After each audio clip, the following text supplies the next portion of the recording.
다 함께 일어나셔서 성경 봉독을 하시겠습니다. 네, 오늘 하나님께서 우리에게 주신 말씀은 요한복음 19장 28절로부터 42절까지의 말씀입니다. 예수께서 이 말씀을 하시고 예루살렘을 향하여 앞서서 가시더라.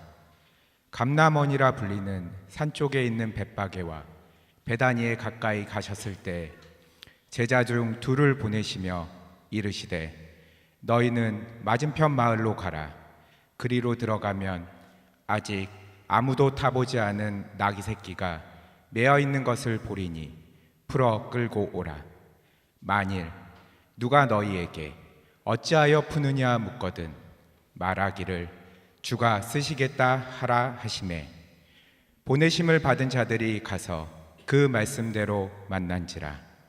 나귀 새끼를 풀 때에 그 임자들이 이르되 어찌하여 나귀 새끼를 푸느냐 대답하되 주께서 쓰시겠다 하고 그것을 예수께로 끌고 와서 자기들의 겉옷을 나귀 새끼 위에 걸쳐 놓고 예수를 태우니 가실 때 그들이 자기의 겉옷을 길에 펴더라.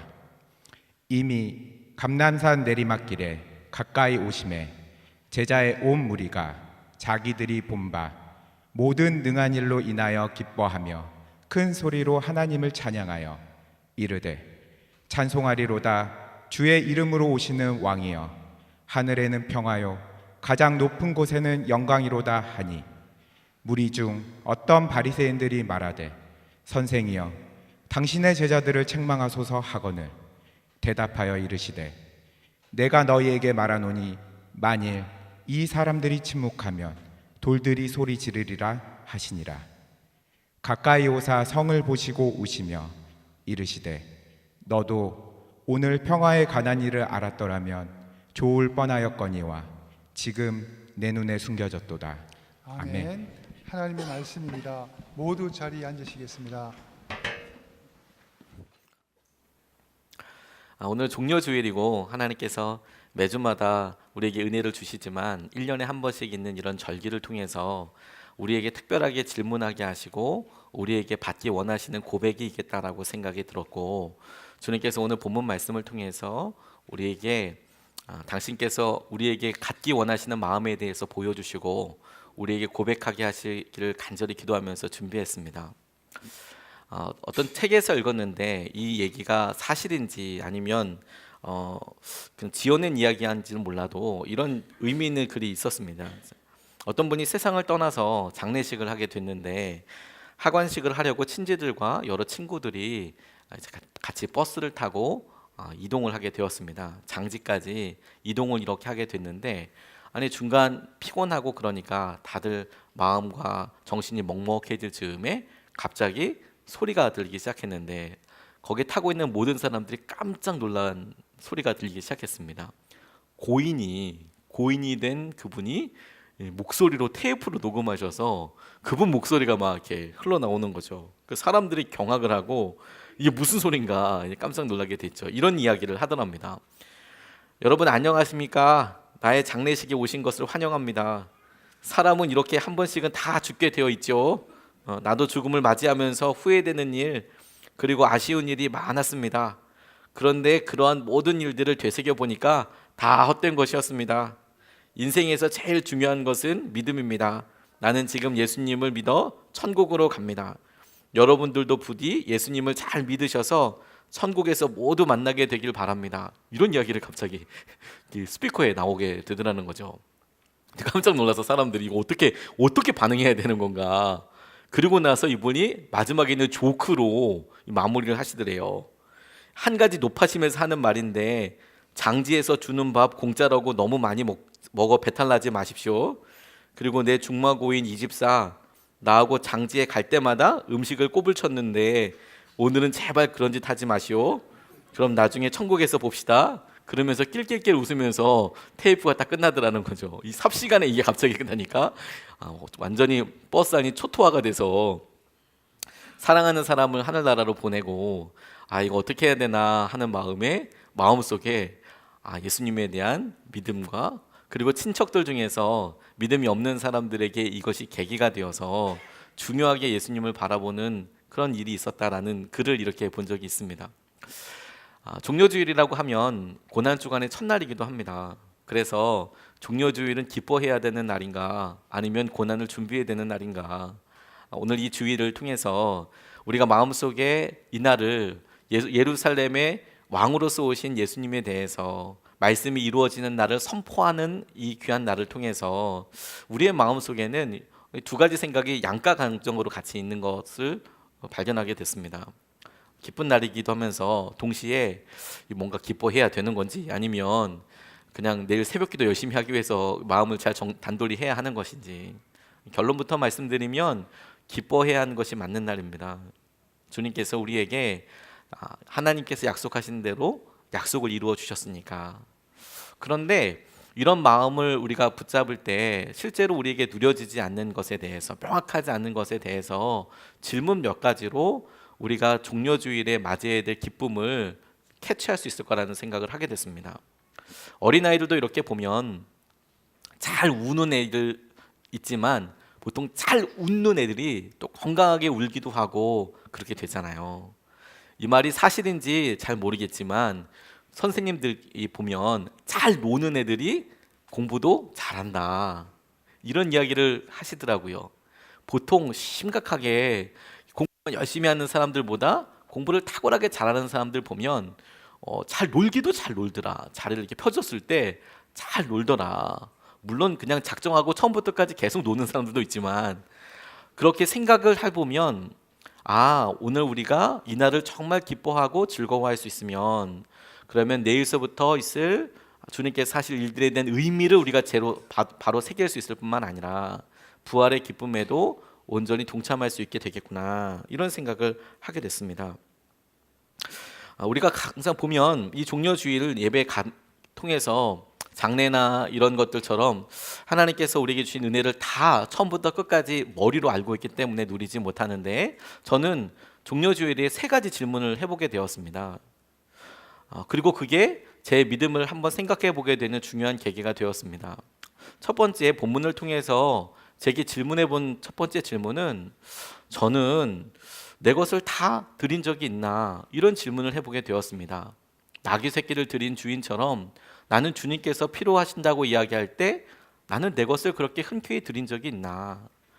오늘 30절로 35절까지의 말씀을 보면 그리로 들어가서 아직 아무도 타보지 않은 나귀 새끼가 메어 있는 것을 보리니 풀어 끌고 오라. 만일 누가 너희에게 어찌하여 푸느냐 묻거든 말하기를 주가 쓰시겠다 하라 하시매, 보내심을 받은 자들이 가서 그 말씀대로 만난지라. 나귀 새끼를 풀 때에 그 임자들이 이르되 어찌하여 나귀 새끼를 푸느냐 대답하되 주께서 쓰시겠다 하고 그것을 예수께로 끌고 와서 자기들의 겉옷을 나귀 새끼 위에 걸쳐 놓고 예수를 태우니, 이렇게 나와 있습니다. 이날을 위해서 예비된 것이 나귀 새끼였습니다.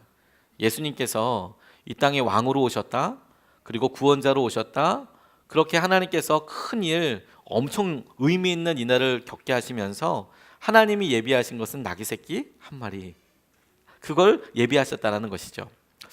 나귀가 탈 만한 어떤 동물인지 어떤지는 모르겠습니다만 당시에 있었던 여러 글들을 보니까 아주 흔한 그런 가축이었다고 이야기합니다. 나귀를 많은 사람들이 키우고 있었고, 그리고 그것은 가정에 있어서도 꽤 중요한 그런 일이 되는 것이죠. 그런 재산 목록이 되는 겁니다. 그리고 그것을 하나님께서 예비하셨다, 준비하셨다라고 이야기할 때 그 의미는 스가랴서 9장 9절에 이미 예언한 말씀을 이루기 위해서였습니다. 스가랴서 9장 9절 말씀에 보면 보라 내 왕이 내게 임하시나니 그는 공의로우시며 구원을 베푸시며 겸손하셔서 나귀를 타시나니 나귀의 작은 것 곧 나귀 새끼니라. 이 말은 주님께서 약속하신 왕이 이 땅에 오실 때 그 왕이 오실 때의 모습이 나귀 새끼를 타고 오실 것이다. 겸손하신 분이기 때문에 그분은 구원을 하실 분이신데 나귀 새끼를 타고 오실 것이다. 그러니까 오늘 상황에 나귀 새끼를 예비하신 것은 하나님께서 말씀하신 예언을 이루시기 위한 것이지요. 그러나 사람들이 흔히 보기에 이 나귀 새끼를 타는 것들이 그렇게 아주 보기 좋아 보이는 모습들은 아니었을 거라는 생각이 들었습니다.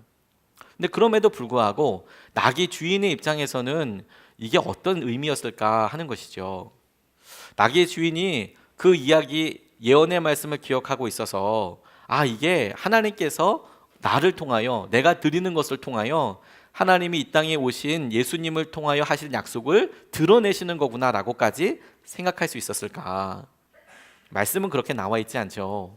설명이 되어 있지 않아서 잘 모르겠지만 그러나 우리 삶의 일상 가운데 찾아왔을 때 똑같은 의미는 묻게 된다고 생각하게 되었습니다. 나는 주님께서 내가 쓰겠다, 주께서 쓰시겠다고 하시는데 나는 나의 삶에 중요하고 소중한 이 재산을, 이 나귀 새끼를 내가 보물이라고 생각하는 이것을 하나님께 즉각적으로 드릴 수 있는가? 나는 이것을 드린 경험이 있는가? 이것이 우리에게 있어서 주님이 우리의 삶에 어떠한 의미인지를 드러나게 하시는 굉장히 중요한 통로라는 생각이 들었습니다. 그리고 이게 우리가 여전히 첫마음을 붙잡고 있는가, 우리의 삶에 있어서 하나님께서 하신 것들을 붙잡고 있는가 하는 것을 드러내는 것이라 생각하게 되었습니다. 이 말씀을 묵상하면서 제게 저 스스로도 질문해 보게 되었어요. 하나님, 제게 주님을 향하여서 주님이 말씀하실 때 주님이 원하셨기 때문에 아멘이라고 대답한 그런 기억에 대해서 기도하면서 생각해 보니까 제게 개척하기 전에 있었던 청빙과 관련된 일이 생각났습니다. 저는 기도하면서 하나님, 의미 있는 관계를 오랫동안 지속하고 싶습니다, 이런 기도는 계속해 왔었습니다. 교구가 바뀌거나 그리고 제가 하고 있었던 여러 관계에 있어서 소중한 사람들을 많이 만났는데 교구가 바뀌거나 또 여러 임지가 바뀌게 되면 안타까운 이별들을 하게 되는데 이게 제 마음속으로 감당을 할 수가 없는 겁니다.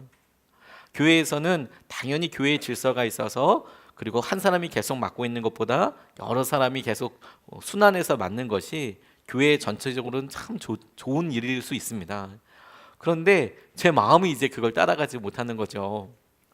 마음을 다해서 청년들을 섬기고 섬길 때는 정말 죽을 수도 있을 것만큼 그렇게 사랑했는데 그런데 교구로 올라가게 되니까 마음이 너무 어렵고 힘들더라고요.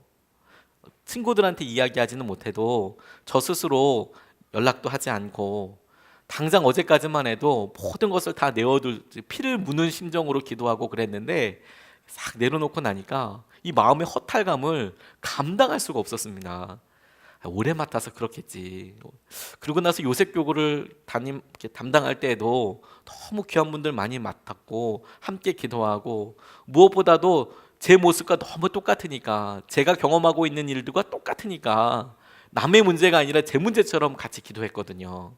그런데 그렇게 섬기고 나서도 교구가 바뀐다고 이야기하니까 이게 마음에 감당이 안 되는 거예요.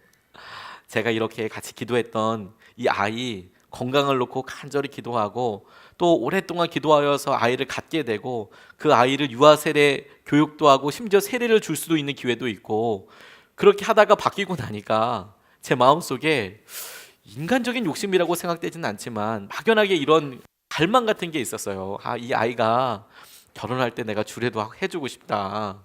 물론 이 아이가 나중에 의미 있는 사람을 맡아서 주례를 하겠지만 할 수 있다면 내가 이렇게 주례도 해주고 싶다. 이런 욕심 같은 욕심이 있더라고요. 그리고 교구 올라가고 나니까 더 또 귀한 분들도 거기 또 많이 계신 거예요. 우리 사랑하는 이런 권사님, 장로님, 집사님들 이렇게 교제하게 됐는데 마음속에 이분들 이렇게 꼿꼿이 아름답게 신앙생활하는 마지막까지 제가 옆에서 지켜봐 볼 수 있으면 좋겠다. 그리고 마지막에 혹시라도 하나님 나라 천국에 가실 때 제가 직접 예배를 드려드릴 수 있으면, 위로해드릴 수 있으면 좋겠다. 내가 이 가정에 부모님도 알고 자녀들도 알고 손주들도 아니까 만약에 내게 위로 예배를 부탁한다면 나는 펑펑 대성통곡을 하면서 설교 인도할 수밖에 없을 텐데 그래도 내가 이 자리에 있을 수 있으면 너무 좋겠다. 이런 생각이 막 들었거든요. 그래서 막연하게 하나님, 담임을 해야 될 것 같습니다. 담임 목회를 해야 될 것 같습니다. 그런 기도만 했었거든요. 근데 뜬금없이 하나님께서 제게 갑자기 청빙을 나가라고 이야기를 하셨어요. 그것도 단기 선교 갔다 와서 큰 은혜를 이렇게 받고 있고 하나님 감사합니다 이렇게 은혜를 누리고 있고, 그리고 그 얘기가 있기 바로 전에 유기성 목사님으로부터 목사님 분리개척을 준비하십시오 이런 이야기를 들었을 때 기도하면서 준비하면서 도대체 어떻게 해야 될지도 기대하는 마음, 설레는 마음, 두려운 마음으로 준비하고 있는데 갑자기 나가라, 원하는 교회가 있다, 어려운 교회다, 그런 이야기를 들었을 때였습니다. 상황을 들어보니까 당연히 제가 가면 안 되는 교회라는 생각이 들었습니다. 처음부터 너무 깔끔하게 내가 갈 곳이 아니구나, 멀리 청주라는 곳에 있었을 뿐만 아니라 빚도 굉장히 많았고, 그리고 성도님들도 거의 없는 그런 교회여서 엄청 다급하니까 선한 목적에 찾아오신 것이고, 또 유목사님께서 보시기에 제가 개척을 나가야 될 타이밍이기도 하고, 나가라, 기도해봐라. 그런데 그렇게 기도하다가 하나님께서 제 마음을 여러 번 다루셨다라고 말씀을 드렸지만, 제게 내가 나중에 하나님께 이런 재정에 대해서 언제 헌금할 수 있을까, 이런 생각이 들었었습니다. 가만히 계산을 해보니까 제가 받고 있는 사례로는 100년을 갚아도 원금도 못 갚는데, 하나도 안 쓰고 그렇게 갚아도, 그런데 여기를 할 수 있을까 두려움이 오더라고요. 그런데 하나님께서 제게 마음속으로 제 신용과 제가 갖고 있는 것으로 그만한 거 헌금할 수 있겠나, 그런데 제가 거기에 담임으로 부임하기만 한다면 제 이름으로 다 거기에 사인할 거고 제 이름으로 그걸 떠안게 되는 거고, 그러면 의미상으로 내 평생에 이만한 헌금을 하나님께 드릴 수 있을까, 그런 생각이 제게 들었었습니다. 이게 하나님께 기가 막히게 순종할 수 있는 기회인 거구나, 기쁨이구나, 그런 생각이 들어서 유 목사님 찾아뵈서 하나님께서 응답해 주셨다고 가겠다고 말씀드렸더니 유 목사님께서 제게 바로 그 자리에서 말씀하셨어요. 이건 이제 앞으로 가게 되니까 참 목사님이 다 책임져야 하는 겁니다. 선한 목적에서는 도와줄 수 없습니다. 이렇게 딱 정확하게 얘기하셔서 그런 거구나, 실감이 확 나더라고요. 물론 최선을 다해서 도와주시겠지만 명확하게 태도에 대해서 이야기하시는 거죠. 앞으로 가기로 했으니까 차 목사님이 거기에 담임 목사이고 그거는 차 목사님이 알아서 하는 겁니다. 기도가 너무 간절해졌습니다. 하루아침에 몇십억이나 되는 빚을 딱 안고 나니까 힘들구나, 진짜 힘들구나, 이게 심장병이 걸리겠구나, 이런 생각이 들 정도로. 그런데 하나님께서 여러 사연들과 아마도 더 좋은 계획이 있으셨을 거라고 믿습니다만, 저희가 가겠다라고 공식적으로 안내도 해드리고 어떻게 가면 될까요를 협의하고 있는 중에 그쪽 교회에서 저를 어렵다라고 받지, 뺀찌를 논다고 그러거든요. 젊은 청년들이 쓸 때 뺀찌 맞았습니다. 갑자기 오지 말라고 그래서 진짜 어리벙벙하더라고요. 이거 마음 다 준비하고 인사 다 했는데 이제 어떻게 되나 이거. 그런데 제게는 그게 하나님께 드릴 수 있었던 가장 소중한 경험이라는 생각이 들었습니다. 제가 무언가를 하나님께 드려서 하나님께 드린다고 이야기했을 때, 물론 그것이 불발돼서 끝까지 가보지는 못했고, 그렇게 갔을 때 제가 경험하고 감내해야 될 것들은 이렇게 말로 하는 것과는 비교할 수 없는 것이겠죠. 진짜 비교할 수 없는 것이겠죠. 그런데 하나님께서 나귀를 쓰시겠다라고 이야기할 때 하나님께서 뭔가 내게 물으신다고 하면 하나님, 그런 고백을 제가 주님께 드린 적이 있지 않습니까? 그런데 이 질문과 함께 두 번째 질문도 동일하게 이어지는 질문이 이어지게 되더라고요. 그건 뭐냐면 본문을 통해서 우리에게 믿음을 점검하기 위해서 주님께서 우리 마음속에 오늘 연호하고 환영하고 있는 사람들만큼이라도 환영 받으신 적은 있는가 하는 질문을 다시 해보게 됐습니다. 오늘 본문의 36절로 40절까지 말씀을 보면, 가실 때에 그들이 자기의 겉옷을 길에 펴더라. 이미 감람산 내리막길에 가까이 오심에 제자의 온 무리가 자기들이 본 바 모든 능한 일로 인하여 기뻐하며 큰 소리로 하나님을 찬양하여 이르되, 찬송하리로다. 주의 이름으로 오시는 왕이여, 하늘에는 평화요 가장 높은 곳에는 영광이로다. 이렇게 이야기하고 있습니다. 제 마음속에 지금 사람들이 예수님을 환영하고 기뻐하는 이마만큼이라도 내가 하나님을 예배해 본 적은 있는가? 예수님께서 지금 찬양을 받고 예배 받으실 때 사람들이 뭐라고 이야기했냐면 찬송하리로다 주의 이름으로 오시는 왕이요 하늘에는 평화요 가장 높은 곳에는 영광이로다. 다시 하늘에는 평화요 가장 높은 곳에는 영광이로다. 혹시 눈치채셨습니까? 이 말씀은, 이 노래는 주님께서 이 땅에 태어나셨을 때 제일 처음에 들으셨던 찬송입니다. 누가복음 2장 14절 말씀에 보면 지극히 높은 곳에서는 하나님께 영광이요 땅에서는 기뻐하신 사람들 중에 평화로다. 영광과 평화로다. 주님이 태어났을 때 아무도 주님께서 태어나셨다라는 것에 주목하는 이가 유대 땅에는 없었습니다. 그런데 동방박사로 인하여서 하나님께서 예비하신 이 놀라운 일이 드러나게도 되고, 그리고 주님이 태어나셨을 때 호련히 천군과 천사가 나타나서 목자들에게 지금 베들레헴에 왕이 나셨다라고 알려주시면서 호련히 천군과 천사가 노래하기를 지극히 높은 곳에서는 하나님께 영광이고 땅에서는 기뻐하심을 입은 사람들 중에 평하다라고 천사가 노래를 들려주었습니다. 너무 깜짝 놀라 가서 왕께 경배했다라는 이야기가 나와 있는데, 그런데 예수님께서 이 땅에서 태어나실 때는 천군들이, 천사들이 그런 찬송과 경배를, 예배를 드렸다면 이제 예수님께서 돌아가실 때가 되니까 이걸 사람들이 당신들의 입으로, 자신들의 입으로 지극히 높은 곳에서는 하나님께 영광이고 땅에서는 와 이렇게 기쁩니다 라고 이야기하는 노래를 마치 배운 듯이 이야기하고 있는 것이 제게 굉장히 의미 있게 다가왔거든요. 이것은 말씀으로 우리에게 이렇게 강조하고 계시는 것이라고 깨달아졌습니다.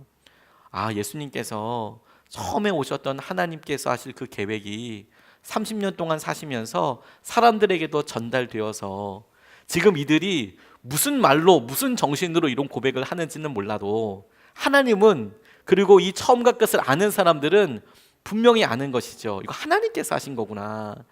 예수님께서 당신의 사역을 충만하게 이루셔서 이 일을 드러내신 것이고 이루신 것이구나. 이걸 말씀을 통해서 우리에게 보여주시는 것이죠. 말씀은 그렇지만 문제는 이런 것을 노래하고 있는 사람들이 이것을 분명히 자각하고 인지하고 있었는가 하는 것이죠. 내가 노래할 때, 예배할 때 이것은 주님께서 태어나실 때 천사들이 알려준 그런 찬양이야. 그 많은 사람들이 그걸 알고 있었을까? 그렇지는 않았을 것 같아요. 그들의 마음속에 진심으로 하나님께서 하시는 은혜들을 알고 이게 어떤 의미인지, 어떻게 하나님 앞에 쓰이게 되는 것인지는 몰랐어도, 그런데 그들은 이렇게 예배하고 하나님께서 이끄시는 것을 그렇게 기념하더라라는 것이죠. 그럼에도 불구하고 이 사람들은 진심인 것처럼 보입니다. 단순하게라도 우리 마음속에 이렇게 애달게 진심으로 주님을 예배한 적이 언제였는가? 이런 적이 우리에게 있었나? 예수님의 사람들 교회가 참 많은 간증들과 함께 아름다운 모습으로 자라고 있습니다. 저는 예수님께 드릴 예배를 기억하면서 처음으로 주님 앞에 예배드려야 했던 토요일을 기억해요.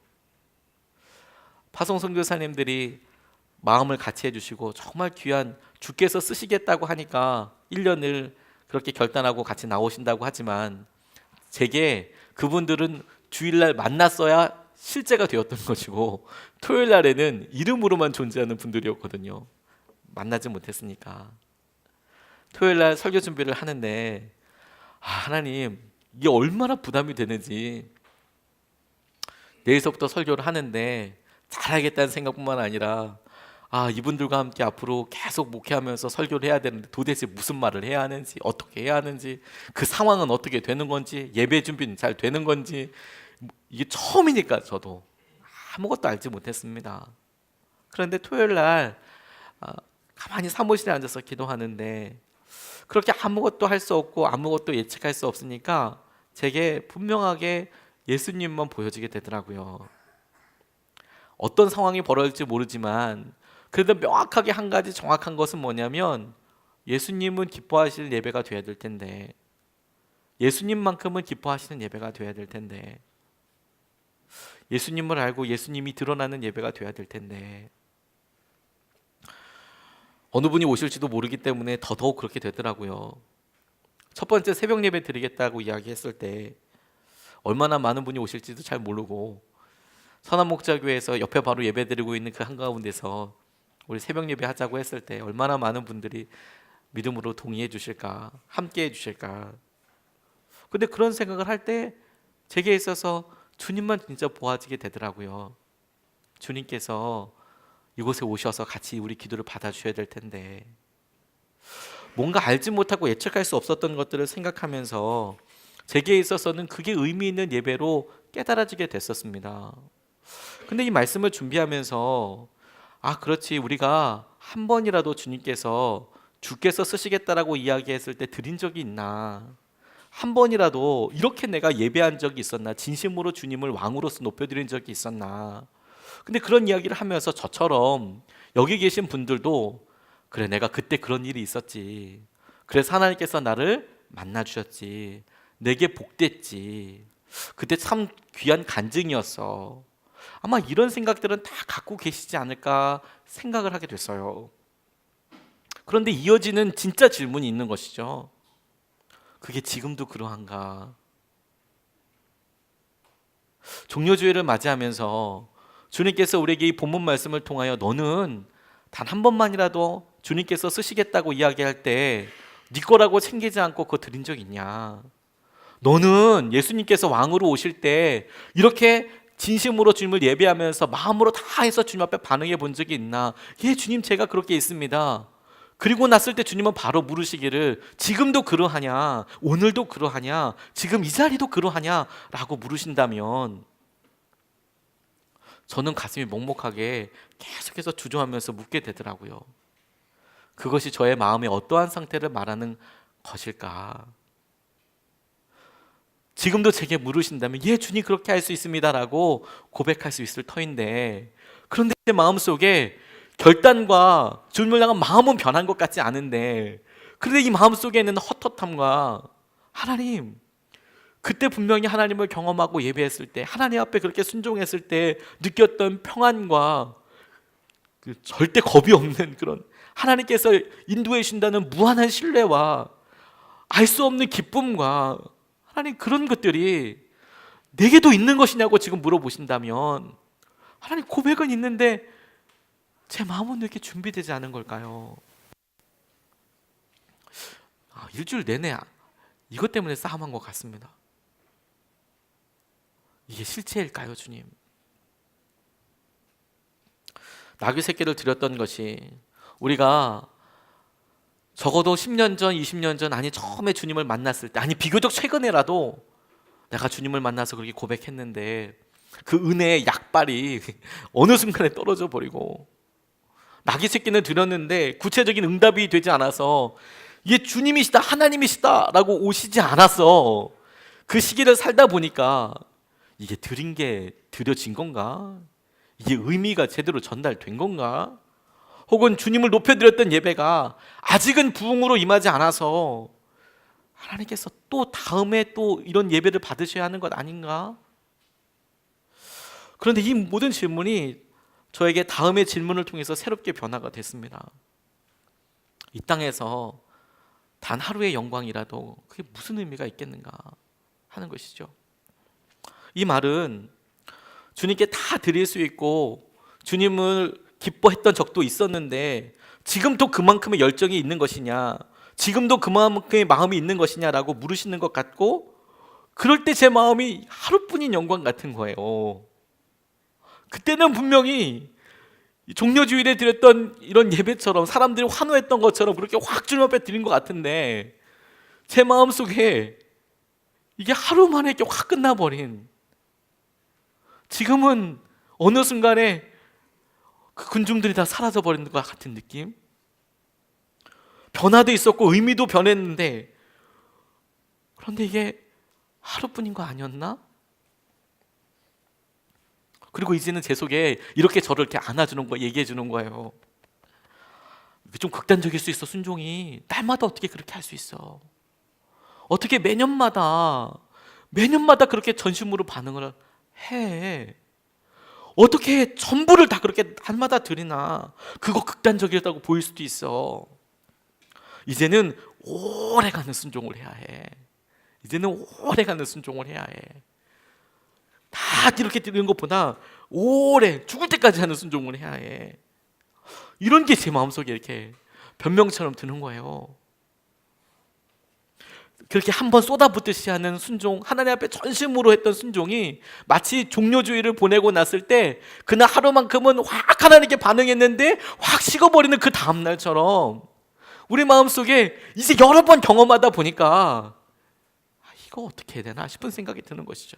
그러니까 우리가 종료주일과 같이 하나님께서 우리에게 믿음을 도전하실 때 앞에 있으면서도 머뭇머뭇하는 거예요. 이거 다 쏟아서 하나님 앞에 순종해야 되는 건가? 사랑해야 하는 건가? 예배해야 하는 건가? 고백해도 되는 건가? 아니면 나눠서 n분의 1로 나눠서 오래 가도록 하나님, 이러면 나 오래 못 가요.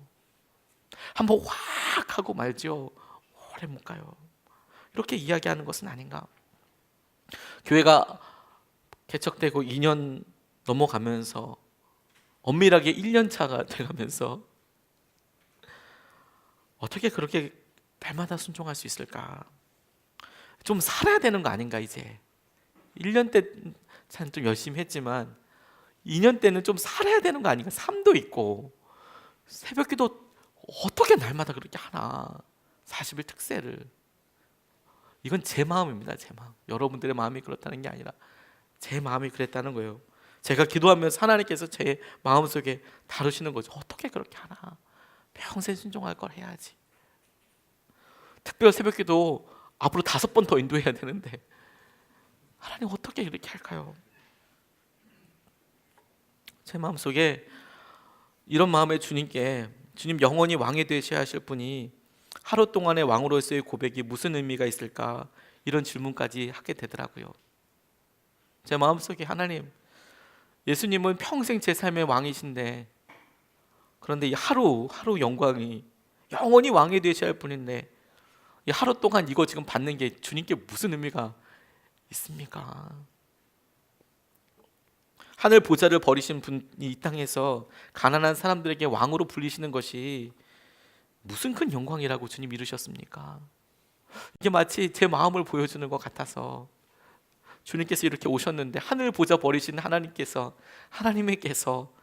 사람들에게 나귀에게 타고 오시면서 그거 뭐 그렇게 하나님 영광이시라고 하는 이거 꼭 하셨어야 되는 건가요? 영원히 왕 되셔도 될 텐데, 십자가를 지셨어도 우리가 그 마음 알 텐데, 모든 사람의 왕도 아니고 바리새인들과 귀족들은 여전히 예수님을 죽이려고 하고 있는데 주님 이게 무슨 의미라고 이렇게 하루를 이렇게 드러내셨나요?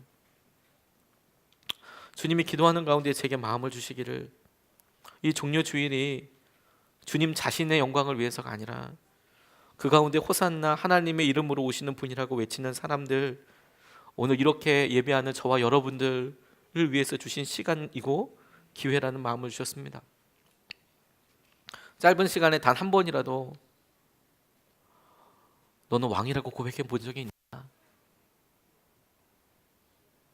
주님께서 평생을 땅에 사시면서 기적을 경험하고 하나님께서 하시는 놀라운 일을 우리가 옆에서 목도하고 그런 일이 내게도 있었지만 내 주위에 있는 사람들에게 일어나는 것을 내가 봤지만 그분 내게 소중한 분이고 그분 내게 놀라운 은혜의 하나님이고 그분은 아마도 메시아일 수 있을 거라고 생각했지만 네가 단 한 번만이라도 짧은 시간이라도 네가 입으로 왕으로서 고백해 본 적이 있느냐? 그리고 그것이 고난의 때에 예수님을 기억하게 하는 가장 큰 기준이 되겠다라고 말씀하시는 것을 깨닫게 됐어요. 우리가 승진을 할 때나 생일을 맞게 됐을 때 성의 없는 축하를 받게 되면 체면이 상하지 않습니까? 아예 안 해주지. 차라리 모른 척하지, 넘어가지, 괜찮은데 어색하게 축하해주면 마음이 어렵잖아요. 제대로 하든지 그러면. 근데 그게 아니고 이건 마음을 다해서 축하해 주는 것도 아니고 이건 놀리는 것도 아니고 뭔가 나를 축복해 주는 것 같은데 내가 이거 어떻게 감당해야 될지 모를 정도로 힘들고 어렵고 사회생활하다 보면 그럴 때 있지 않습니까? 그런데 예수님 이 종려주일이 딱 그렇게 보이는 거예요. 이거 완전 마음으로 전부 다 예수님을 예배하는 것도 아니고 가난한 사람들, 그 주위에 있는 사람들 와서 예수님 왕이라고 이야기하는데 야, 이게 무슨 의미일까? 근데 예수님은 우리가 마치 우리의 고백했던 최고의 순간을 우리의 믿음인 양 생각하고 있는 것을 알게 해주셨어요. 제 친구 중에서 어머니에게 말로만 효도하는 그런 친구가 있었습니다. 제 모습 같기도 하고, 아니 저는 그렇게도 고백을 못했습니다. 어머니가 어렵게 일을 하시지만 손기술이 너무 좋으셔서 한복으로 거의 뭐 소문난 그런 분이셨습니다. 저는 한복에 다 똑같이 2만 원, 3만 원이면 사는 줄 알았는데 그런 게 아니고 수백만 원에 해당되는 것도 있다는 것을 그 어머니 보고 어렸을 때부터 알았습니다. 싼 옷이 아니더라고요. 이거 뭐 옷을 다 해서 뭐 이렇게 뭐 넣고 그러면 이게 뭐 몇백만 원 한다고 들었습니다. 보통 그분은 그냥 소수에게만 이렇게 한복을 처음부터 끝까지 만들어 주시는 이런 분이셨는데 속상한 일이 참 많으셨어요. 그런데 제 친구가 기가 막히게 어떻게 그런 말을 할 수 있는지 몰라요. 어머니, 내가 지금은 이래도 나중에 내가 크면 어머니를 위해서 진짜 꼭 효도할 거예요. 이렇게 막 이야기하는 거예요. 근데 저는 친한 친구니까 알잖아요. 야, 너 그렇게 먼 미래 얘기하지 말고 지금서부터 행동 고쳐. 좀 제대로 살아. 친구니까 할 수 있는, 친한 친구니까 할 수 있는 그런, 우리는 다 비하인드고 뭐 다 아니까요, 서로가. 그런데 그 말을 그냥 그 순간에 어머니가 정말 힘들 때 엄마, 나 그래도 내가 나중에 돈 열심히 벌어서 엄마한테 효도할 거야. 그러는 거예요. 그리고 사고치고 막 이렇게 하는 거죠. 그리고 또 돌아와서 엄마, 내가 이래도 지금은 이래도 내가 나중에 엄마한테 진짜 잘할 거야. 야, 그런데 제가 그 어머니 집에 찾아뵙고 그렇게 보면서 어머니가 기억하는 거 보니까 어머니는 사고치는 아들로 기억하지 않고 이 녀석이 나중에 대학도 가고 나중에 취직도 하고 그러면 효도한다고 그랬다고, 효자라고 생각하는 거예요. 전 진짜 억울하고 답답했어요. 얘는 그런 거 아닌 것 같은데, 제가 봤을 때 친구니까, 친한 친구니까 생각하는 게. 근데 어머니는 그렇게 생각하시더라고요. 걔가 고백했던 최고의 고백의 수준으로 맞춰 있더라고요. 저는 종려주일을 맞이해서 하나님 이게 무슨 의미가 있어요? 라고 이야기하는데 그 중에 바로 얼마 있다가 예수님을 십자가에 못 박으라고 이야기하는 사람이 있었을 수도 있을 것 같습니다. 그런데 주님께서 적어도 그 사람들에게 기회를 주셔서 호산나 다윗의 자손이요, 지극히 높은 곳에서 오신 분이요, 하나님 이 땅에 이렇게 기쁨이 있게 계셔서 감사합니다 예배하고 있던 그 고백의 수준에 맞춰서, 야, 네가 먼 훗날 주님 만나게 됐을 때 네가 그렇게 예배해서 나 너무 좋았다. 네가 그렇게 예배해서 나 너무너무 좋았어. 하나님께서 우리에게 허락하신 일방적인 은혜인 거구나. 매주마다, 주님 매년마다 우리의 고백이 주님 고백과 행동이 너무 달라요. 근데 그럼에도 불구하고 하나님께서 우리의 짧은 삶을 보시고 우리의 짧은 날들을 보시고 기억해 주실 때 우리가 얼마만한 고백으로, 얼마만한 사랑으로 이야기했는지 그 최고의 수준으로 우리를 기억해 주신다면, 와, 종려주일은 하나님께서 우리에게 주시는 놀라운 일방적인 은혜인 거구나. 하나님께서 우리에게 이런 마음을 고백이라도 받아주시는 것이 놀라운 고백인 거구나. 주님께서 그래도 평생을 사시면서 단 한 번이라도 누군가에게 왕이시라고 고백받는 것이 본인에게 위안이 되는 게 아니라 그것에 죄인이었다고 얘기하는 사람들 중에서 한 사람이라도 내가 그때 주님을 정말 왕으로 여겼었다고, 그런 사람들에게 피할 길을 주시고 은혜의 기회로 주신 것이구나. 오늘이 종려주일이고 내일이 고난주간이었지, 부활주일 오겠다. 이것이 제 안에 큰 고민이었습니다. 제가 목사인데도 이렇습니다. 다음 주에 있을 고난주간 특세를 맞이하면서 맨날 특별 새벽기도 했는데 저 스스로 새롭게 말씀을 준비한다는 것이 이번 주에 설교 준비를 하면서 15편을 준비하는데 너무너무 힘든 거예요. 왜 15편이냐면 이번 주 설교도 하고 다음 주 설교도 해야 되니까. 시리즈 설교를 한꺼번에 나갈 때는 그래도 좀 이렇지 않은데 이거 설교를 다시 준비해야 되니까 주님께 막 하나님 어떻게 됩니까? 진짜 부담됩니다. 이런 생각이 막 드는데, 근데 제 마음속에 하나님께서 다시 시작할 수 있는 은혜에 대해서 얘기하시더라고요. 제게 하나님께서 새벽 예배, 부활절 새벽 예배까지 드린다고 할 때 새벽에 나와서 예배 때까지 돌아가지 못하고 있는 집이 먼 성도님들 어떻게 해야 됩니까? 이번 새벽 예배는 안 해도 괜찮지 않을까요? 라고 저 스스로 100번도 더 물었습니다. 새벽 예배 계속 하는데 주일날도 새벽 예배를 해야 되는 건가요? 그런 고민들은 분명히 성도님들 걱정하고 있는 사랑의 마음에서 시작됐거든요. 어느 순간에 제가 기도하다 보니까 하나님께서 말씀을 주시더라고요. 너 부활의 새 증인이 되는 것이 얼마나 놀라운 영광인 줄 아냐. 거기에 몇 명이 와도, 그게 어떤 시간이어도 주님, 제대로 준비되지 않으면 안 하는 거가 낫지 않나요? 제대로 준비하면 뭐 얼마나 하려고 그러냐 네가. 뭐 어떻게 하려고 그러냐 도대체. 제대로 준비해서 뭐 어떻게 하려고. 그렇게 물으시면 또 할 말이 없어요. 그렇죠 주님, 그렇죠. 마찬가지네요. 그런데 마음 하나는 계속 가져갈 수 있겠더라고요. 내가 최고의 고백을 하나님 앞에 날마다 드릴 수 있겠구나. 피크를 만들 수 있겠구나. 영화 바베트의 만찬이라는 영화가 있습니다. 14년 동안 하인으로 일했던 바베트라는 자매가 마을 사람들을 위해서, 그리고 바베트가 자기가 이렇게 하인으로서 섬기고 있었던 자매, 주인이라고 그래야 되나요? 주인이 자매였습니다. 두 사람을 위해서 마지막으로 만찬을 준비하는 내용이었습니다. 상금이 1만 프랑 정도 됐는데 복권에 당첨이 됐대요. 그리고 이 정도 되니까 내가 이제 여기 이 집을 떠나야겠다. 이제 여기서 더 이상 가정부일 하지 않고 내가 이제 이별해야겠다는 생각이 들어서 마지막으로 만찬을 준비한 겁니다. 이제는 뭐 지금은 돌아가시고 계시는 않지만 그 자매의 부친, 주인이 자매님이었는데 그 부친이 마을에 존경받는 목사님이셨거든요. 근데 100주년 탄신 100주년을 기념해서 마을 사람들을 모두 초청해서 식사하면 좋겠다. 이걸 이 바베트라는 자매가 하기로 한 겁니다. 그래서 영화에서 이렇게 이야기하는데, 그런데 이 사람들이 세속적인 즐거움은 다 이제 포기하고 이제 금욕과 헌신, 그리고 기독교적인 사랑, 이렇게 사는 것만을 이제 생각하는 거예요. 그래서 그 주인으로 섬겼던 마틸드, 필리프, 이 두 자매가 요리사 출신 하녀 바베트가 내전으로 인해서 남편도 있고 자녀도 있고 이렇게 혼자 왔을 때 받아주었지만 당연히 그 똑같은 분위기에서 살아야 한다고 생각을 한 거예요. 어느 정도까지 엄격하게 하려고 그랬냐면, 내가 이 스프에 소금 치는 것도 쾌락을 위한 것인가, 이렇게 생각을 했대요.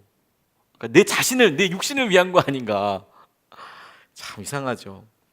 그래서 그런 다 분위기가 엄숙하게, 그래 내가 진중하게 그렇게 아주 그냥 뭐 삶을 이렇게 그렇게만 살아야 돼 이러고 있는데, 마을 잔치를 연다고 하니까 마을 사람들이 모여서 내가 만찬에서 어떤 음식이 나와도 절대로 맛있는 표정을 짓지 않고 아무 말도 하지 않을 겁니다. 이렇게 서로 짠 거예요. 어떤 음식이 나와도 난 절대 아무 얘기도 안 할 거예요. 맛있다고 얘기 안 할 거예요. 심지어 이 주인은 이 바베트가 음식 재료를 사왔는데 프랑스 정식 코스 요리 재료를 이렇게 보니까 이거 너무 우리가 이게 쾌락을 취하는 거 아닌가, 막 이런 정도, 악몽을 꿀 정도로 막 이런 생각을 했대요. 마녀의 연회 아니냐, 막 이렇게 생각할 정도로. 그런데 막상 음식이 하나하나게 나오기 시작하니까 생각이 좀 달라지는 거죠. 저는 사실 첫 번째 음식이 나오자마자, 아니 초대하자마자 마음이 확 풀려버렸을 텐데, 이 사람들은 처음에 딱 봤더니 맛있거든요. 그러면서 옛날 생각들을 떠올리는 거예요.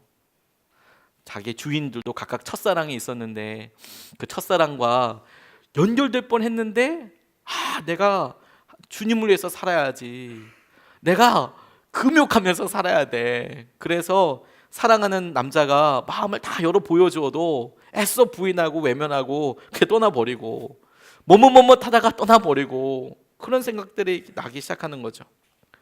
근데 이제 코스 요리가 하나씩 나오기 시작하는데 사람들이 자기도 모르게 미소를 짓게 되기도 하고, 잠깐 음식 가지러 갈 때 사람들 사이에 말도 하기도 하고 진짜 맛있지 않냐고 이렇게 얘기하기도 하고, 그런 이야기를 하면서 나중에는 서로가 마음을 이야기하고 회복되게 된다는 그런 영화입니다.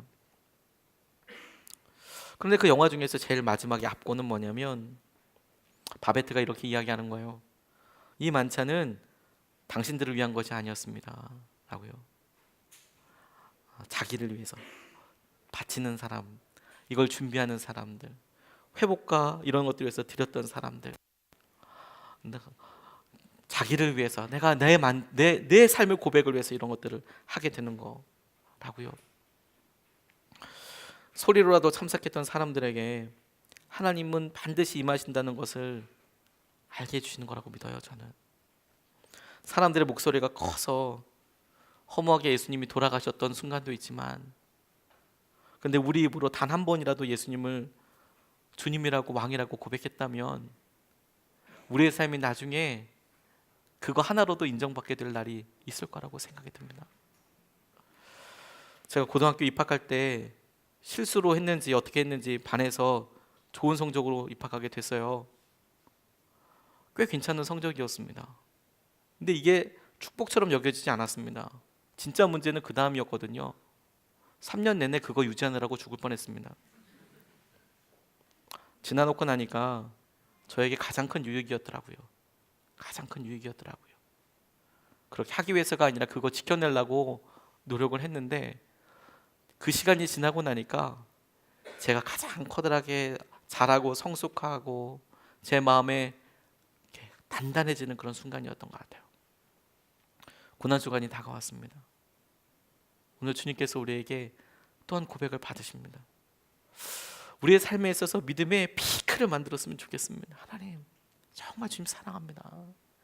우리 마음 가운데 주님께서 이야기하실 때 하나님, 먼 훗날에도 이번 주를 생각하게 되기를 원합니다. 하나님, 오늘을 생각하게 되기를 원합니다.